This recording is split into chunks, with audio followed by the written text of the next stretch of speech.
জুবিন গাৰ্গ সোণাপুৰ জুবিন ক্ষেত্ৰত এক মায়াময় পৰিৱেশ ৰাজ্যৰ বিভিন্ন প্ৰান্তৰ হাজাৰ হাজাৰ অনুৰাগী আহি ভিৰ কৰিছে সেই পবিত্ৰ জুবিন ক্ষেত্ৰত এক যেন উপাসনাস্থলী সকলোৱে ভগৱানক বিচাৰি তালৈ আহিছে জুবিন দাক একাংশই আগতে ভগৱান বুলি কৈছিল কিন্তু মানুহজন কাইভাৱে নোহোৱা হোৱাৰ পাছত এতিয়া যেন সঁচাকৈ তেওঁ ভগৱান সকলো আহিছে চৌদিশে কেৱল চাকি বন্তি নৈবেদ্য সকলোৰে মুখত জুবিন গাৰ্গৰ গীত মায়াবিনী গাইছে সকলোৰে জুবিন দাক শুৱৰিছে যিজন জুবিন গাৰ্গৰ প্ৰগ্ৰেম হলে লাখ লাখ মানুহৰ সমাগম হৈছিল আজি সেইজন মানুহৰ শেষ শয়নস্থলীত এতিয়া হাজাৰ হাজাৰ অনুৰাগী আহিছে ৰাজ্যৰ বিভিন্ন প্ৰান্তৰ পৰা আহিছে জুনে যেনেকে যি পায় তাকে লৈ আহিছে কোনোবাই চাকি লৈ আহিছে কোনোবাই ফুল লৈ আহিছে আৰু কোনোবাই এদৰে দেৱতাৰ ৰূপত জুবিন দাক আকি লৈ আহিছে আৰু গৰিমা বৌ আৰু জুবিন গাৰ্গৰ ভগ্নী পামিবাৰ হাতত সেই ফটোখন দিছে খুব এক আবেগিক পৰিৱেশ মই কৈছো ইতিমধ্যে আপোনালোকে সোশ্যাল মিডিয়াত দেখি আছে যে সোণাপুৰৰ জুবিন ক্ষেত্ৰৰ পৰিৱেশ পুৱাৰে পৰা ডিমৰিয়াবাসী ৰাইজৰ সহযোগত লগতে ডিমৰিয়া সমজিলা প্ৰশাসনৰ উদ্যোগত আজি দিনজোৰা কাৰ্যসূচী তাত হৈ আছে পুৱাৰ ভাগত দিহানাম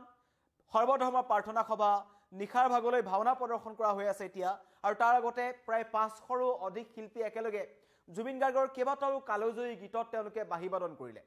কিন্তু এটা কথা যে কিমান ডাঙৰ এজন শিল্পী হলে এনেকুৱা সন্মান নিজৰ কপালত থাকে এজনেই হৈছে সেইজন জুবিন গাৰ্গ যিজনে প্ৰতিপল প্ৰতিক্ষণ জীৱনৰ কেৱল অসমবাসীৰ বাবে উৎসৰ্গা কৰিলে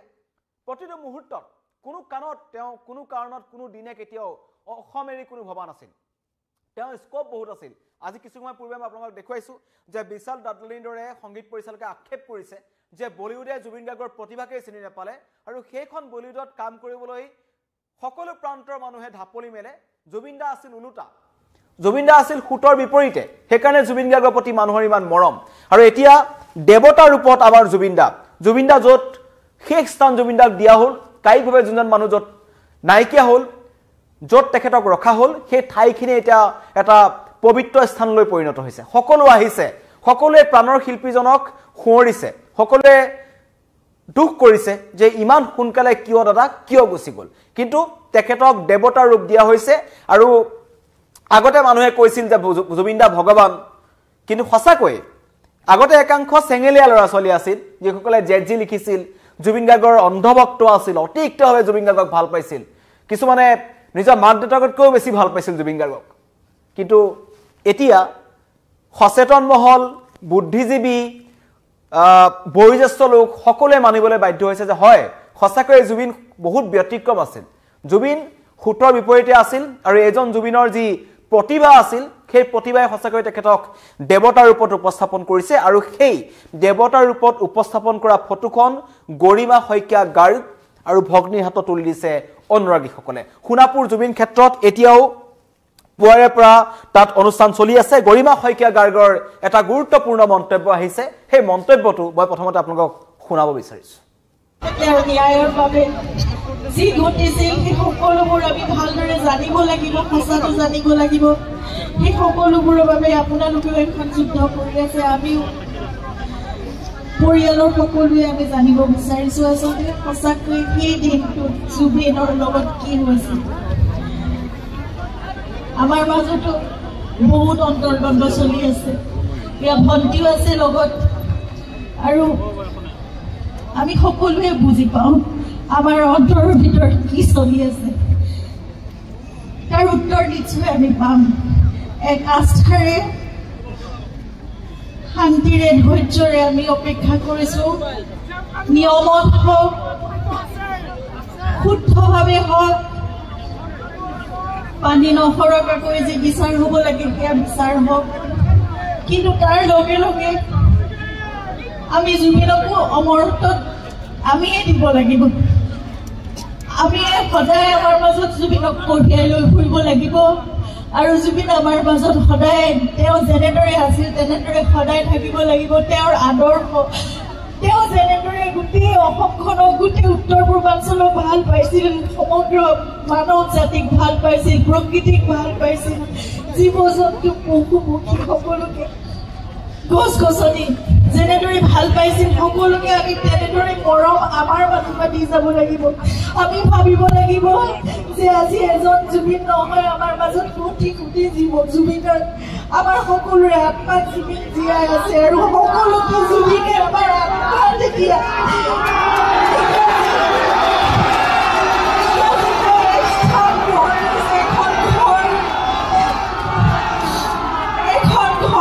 বহিছে আমাৰ সকলোৰে আত্মাত জুবিন জীয়াই থাকিব এতিয়া গতিকে গোটেই বিশ্বজুৰি জুবিনক ভাল পোৱা সকলোৰে মাজত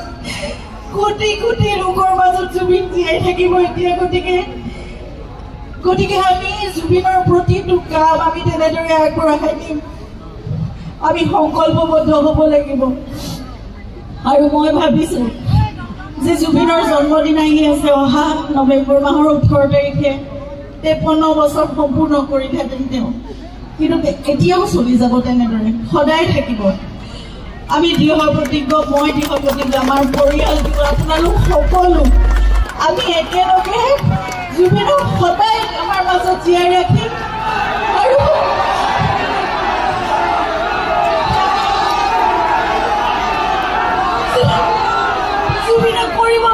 সকলোবোৰ কাম আমি কৰি যাম এজোপা এজোপা গছৰ মাজত জুবিনক জীয়াই ৰাখিম প্ৰতিটো পাতত জীয়াই ৰাখিম সেই ৩৮,০০০ গীতৰ মাজত জুবিন জীয়াই থাকিব সকলোৰে কণ্ঠত জুবিন জীয়াই থাকিব জুবিনৰ সকলোবোৰ গীত তেওঁ লিখা তেওঁ কম্পোজ কৰা সকলোবোৰ গীত আমাৰ বহুত পলম হ'ল কিন্তু এতিয়াৰ পৰা আমি চেষ্টা কৰিম যে সেই সকলোবোৰ যাতে আমি শৃংখলাবদ্ধভাৱে আমি ৰাখি যাব পাৰো আমাৰ ভৱিষ্যত প্ৰজন্মৰ বাবে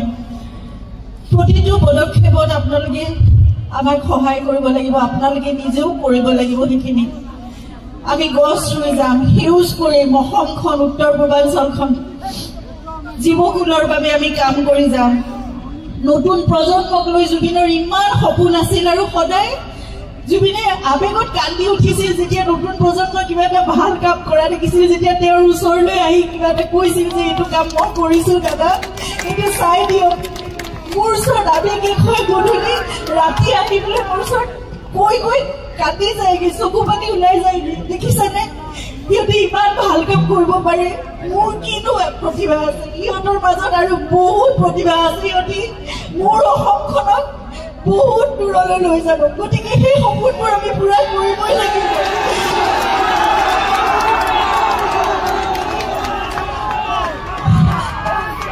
সকলোৰে আশীৰ্বাদ সকলোৰে মৰম সকলোৰে আবেগ ইমান জড়িত হৈ আছে জুবিনৰ লগত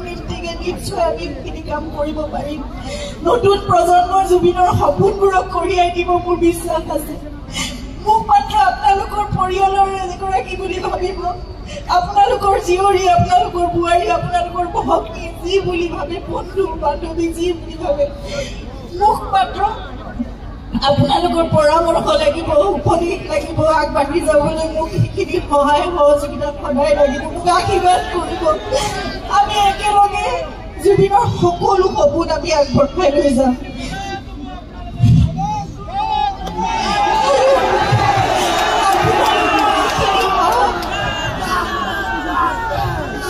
হাজাৰ হাজাৰ মৰম আছে কাৰণে আজি এটা মই আপোনালোকৰ মৰমৰ মাজতে জীয়াই আছো মই থিয় হৈছো আমি ইয়াত উপস্থিত হ'ব পাৰিছো নহ'লেতো আমাৰ ঘৰখন থান মান হৈ যোৱাৰ দৰে হৈছিল কিন্তু তথাপিতো আমি একেলগে আজি আপোনালোকৰ আগত থিয় হৈছো কাৰণ আপোনালোকে আমাৰ শক্তি আপোনালোকে আমাৰ সাহস একেলগে কাম কৰি জুবিনক সদায় আমাৰ মাজত জীয়াই ৰাখিম কান্দি কান্দি গৰিমা বয়ে খুব এটা আবেগিকভাৱে সমগ্ৰ অসমবাসীক উদ্দেশ্যি কৈছে যে আপোনালোকেই মোৰ শক্তি আপোনালোক মোৰ লগত থাকিব লাগিব মোক আপোনালোকে সহায় কৰিব লাগিব প্ৰত্যেকজন অসমবাসীয়ে গৰিমা শইকীয়াগাৰ্গক সহায় কৰি আছে গৰিমা শইকীয়াগাৰ্গ অকলশৰীয়া নহয় কিন্তু ৰাইজক সম্বোধন কৰি গৰিমা শইকীয়াগাৰ্গে এটা কথা কৈছে শুদ্ধভাৱে পানী নখৰাকে এটা তদন্ত হওক যি তদন্ত আমি সকলোৱে বিচাৰি আছো 30টা দিন অতিক্ৰম কৰিলে জাস্টিস ফৰ জুবিন গাৰ্গ যোনদিনাখনে গৰিমা বয়ে লিখিবলৈ ক'লে সেইদিনাখনৰ পৰা ইমানেই লিখা হ'ল যে আজি জাষ্টিস ফৰ জুবিন গাৰ্গৰ যোনটো ট্ৰেন্ড হেতু 2.1 মিলিয়ন হৈছে আৰু ইয়াতে আপোনালোক ৰখি না যাব জুনে যিমান পাৰে জেনেকে পাৰে জাষ্টিস ফৰ জুবিন গাৰ্গ লিখক #জাষ্টিস ফৰ জুবিন গাৰ্গ আপোনালোকে কিন্তু থমকি নৰব একাংশ ৰাজনৈতিক নেতা পালি নেতা ৰাজনৈতিক দল সংগঠনে যি কয় যি নকয় আমি নাজানো কিন্তু এই যে খুনাপুৰ জুবিন ক্ষেত্ৰৰ যেটো মায়াময় পৰিবেশ যত এজন আমাৰ ৰজা এতিয়া শুই আছে সেই ৰজাজন কি কাৰণত হঠাৎ শুই থাকিব লগা হল তাৰ তদন্ত হ'ব লাগিব তাৰ কাৰণ আমি জানিব লাগিব আজি গৰিমা শইকীয়া গাৰ্গে 3,50,00,000 অসমীয়াক উদ্দেশ্যি এটা আবেগিকভাৱে এই মন্তব্যখিনি কৰিলে তেওঁ কৈছে সকলোৰে আত্মাত জুবিন আছে হয় প্ৰত্যেকজন অসমবাসীৰ বুকুৰ এটা কোণত জুবিন দা আজিলৈকে আছে কোনো এজন অসমবাসী শান্তিত শুব পৰা নাই কোনো এজন অসমবাসী শান্তিত খাব পৰা নাই সকলোৰে মনত একে অৱস্থা জুবিন দা হঠাৎ কেনেকৈ নাইকিয়া হল এই প্ৰশ্নটোৰ উত্তৰ আমাক লাগিব লগতে কৈছে কোটি কোটি লোকৰ মাজত জুবিন জীয়াই থাকিব সঁচাকৈয়ে প্ৰজন্মৰ পৰা প্ৰজন্মলৈ জুবিন গাৰ্গ নামৰ এই সত্তাটোক জুবিন গাৰ্গৰ কেৱল গীতবোৰে নহয় জুবিন গাৰ্গৰ চিন্তাধাৰা জুবিন গাৰ্গে কেনেকৈ জাতি বৰ্ণ ধৰ্ম নিৰ্বিশেষে এখন অসম বিচাৰিছিল কেনেকৈ এখন সোণৰ অসমৰ পৰিকল্পনা কৰিছিল কেনেকৈ এখন সোণেৰে সজোৱা পজা জহি খহি যোৱা দেখি জুবিন গাৰ্গে হাতত গিটাৰ তুলি লৈ গাবলৈ ধৰিছিল সোণেৰে সজোৱা পজা জহি খহি যায় সেইখন সোণৰ অসম কিন্তু আমি গঢ়িব লাগিব আমি যিমানখিনি পাৰো আমি কৰিম পিছৰ প্ৰজন্মক আমি শিকাব লাগিব জুবিন গাৰ্গে গীতেৰে যিখিনি দি থৈ গল নোপোৱা প্ৰজন্মক কিন্তু আমি সেইখিনি বিলাই দিব লাগিব গছ ৰুব লাগিব গছক খাবতি কথা পতা মানুহজনৰ কথা কৈ আছো যিজনে গছৰ লগত কথা পাতিছিল গছৰ লগত অভিমান কৰিছিল গছৰ সৈতে সুখ দুখৰ কথা পাতিছিল গছেও হেনো তেওঁৰ লগত কথা পাতিছিল এটো জুবিন দাই নিজেই কোৱা কথা যিকোনো এটা জীৱ জন্তুৱে জুবিন দাৰ চকুলে চোৱাৰ পিছত থমকি ৰৈছিল সেইজন জুবিন গাৰ্গৰ কাৰণে জীৱ হত্যা কোনোৱে নকৰিব নাহৰৰ পুলি হওক যি পুলি হওক সকলোৱে এখন সোণৰ অসম সেউজ অসম গঢ়িবলৈ চেষ্টা কৰক গৰিমাবয়ে কৈছে উত্তৰ পূৰ্বাঞ্চল সেউজীয়া হ'ব লাগিব মোক আপোনালোকৰ পৰিয়ালৰ সদস্য হিচাপে ভাবিব লাগিব আৰু আপোনালোকেই মোৰ শক্তি এটা খুব আবেগিক পৰিবেশ গৰিমা শইকীয়া গাৰ্গ লগতে পামি বৰঠাকুৰ আছে দুইগৰাকী নাৰী তেওঁলোকে আৰম্ভণিৰ দিনটোৰ পৰাই ফেসবুকত ন্যায় বিচাৰি তেওঁলোকে ডিজিটেল আন্দোলন আৰম্ভ কৰিছে আৰু তেওঁলোকক সমগ্ৰ অসমবাসীয়ে স্বতঃস্ফূৰ্তভাৱে তেওঁলোকক সহায় কৰি আছে আৰু সেই সহায়ৰ কাৰণে এই #জাষ্টিস ফৰ জুবিন গাৰ্গৰ যেটো ট্ৰেন্ড 2.1 মিলিয়ন হৈছে সমগ্ৰ বিশ্বই দেখিছে এতিয়া কৈছো ইয়াতে থমকি নৰব ন্যায় লাগিব ন্যায় দিবলৈ বাধ্য কৰাওক এনেকৈ লিখক যাতে কাৰণ এতিয়া সোশ্যাল মিডিয়াৰ দিন সোশ্যাল মিডিয়াত যেটো ট্ৰেন্ড চলি থাকিব সেই ট্ৰেন্ডটো সমগ্ৰ বিশ্বই দেখি থাকিব সমগ্ৰ বিশ্বই জুবিন গাৰ্গৰ কি হৈছে জানিবলৈ চেষ্টা কৰিব আৰু অৱশেষত জুবিন গাৰ্গক ন্যায় দিবলৈ বাধ্য হ'ব মই ইতিমধ্যে কৈছো খুনাপুৰৰ যিসকল লোক আছে আপোনালোকে সোশ্যাল মিডিয়াত দেখি আছে তাৰ মাজতেই দেৱতাৰ ৰূপত জুবিন গাৰ্গক উপস্থাপন কৰা হৈছে এদৰে এখন ফটো আকি তেখেতৰ অনুৰাগীসকলে গৰিমা শইকীয়া গাৰ্গ আৰু ভগ্নীৰ হাতত দিছে আৰু খুনাপুৰৰ জুবিন ক্ষেত্ৰত এক মায়াময় পৰিবেশ এফালে মায়াবনী এফালে সাকিবন্তি এফালে নৈবদ্য জীৱ জন্তু মানুহ সকলো গোট খাইছে এজন মানুহৰ কাৰণে জুবিন গাৰ্গ ধন্যবাদ